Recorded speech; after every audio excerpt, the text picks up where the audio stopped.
બોલિવૂડની film મહારાજને લઈને જૂનાગઢ શહેરના સનાતનીઓમાં ભારે રોષની લાગણી જોવા મળી રહી છે. આ અંગે જણાવવામાં આવ્યું હતું કે બોલિવૂડના સુપરસ્ટાર આમિર ખાન અને તેમના પુત્ર જુવેદ ખાન કે જેમને હિન્દુ ધર્મ વિશે તેમની આસ્થા અને શ્રદ્ધા વિશે કંઈ પણ જ્ઞાન ન હોય તેમ આ ફિલ્મમાં ઈષ્ટદેવ ભગવાન શ્રી કૃષ્ણ તથા હિન્દુ ધર્મના માતાઓ બહેનો વિશે અભદ્ર આલેખન કરવામાં આવ્યું હોય જેની સામે સનાતનીઓમાં ભારે રોષ જોવા મળતા બોલિવૂડ સુપરસ્ટાર પિતા પુત્ર તેમજ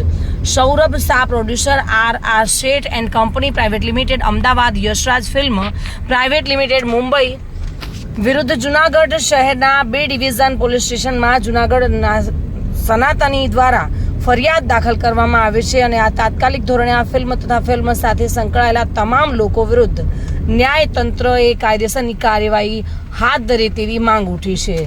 અને જો આ માંગણી સ્વીકારવામાં નહીં આવે તો આવનારા દિવસોમાં ઉગ્ર આંદોલન પણ કરવાની આ ફરિયાદમાં ચીમકી ઉચ્ચારવામાં આવી છે. હિન્દુ ધર્મની આસ્થા સનાતન ધર્મની ઉપર જે પ્રહાર કરવામાં આવ્યો છે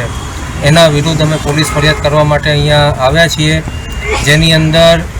સનાતન ધર્મને હાનિ થાય, એનું નામ ખરાબ થાય એવું પુસ્તક લખનાર સૌરભ શાહ, એનું પ્રકાશન કરનાર આર શેઠ એન્ડ કંપની અને આ પ્રકાશન ઉપરથી પિક્ચર બનાવી અને હિન્દુ ધર્મની છબી ધૂમિલ કરવાનો પ્રયત્ન કરનાર યશરાજ ફિલ્મ્સ, આમિર ખાન અને એમના દીકરા જુનેદ ખાન વિરુદ્ધ અમે ફરિયાદ નોંધાવી છે. અમને ન્યાયતંત્રમાં શ્રદ્ધા છે કે ન્યાયતંત્ર એના વિશે યોગ્ય પગલાં લેશે અને કદાચ અમારી વાત ન સંભળાય સત્તાના સ્થાને, કદાચ બહેરાશ હોય તો એ બહેરાશ ઉડાડવા માટે અમે જલદ કાર્યક્રમો આપવા માટે પણ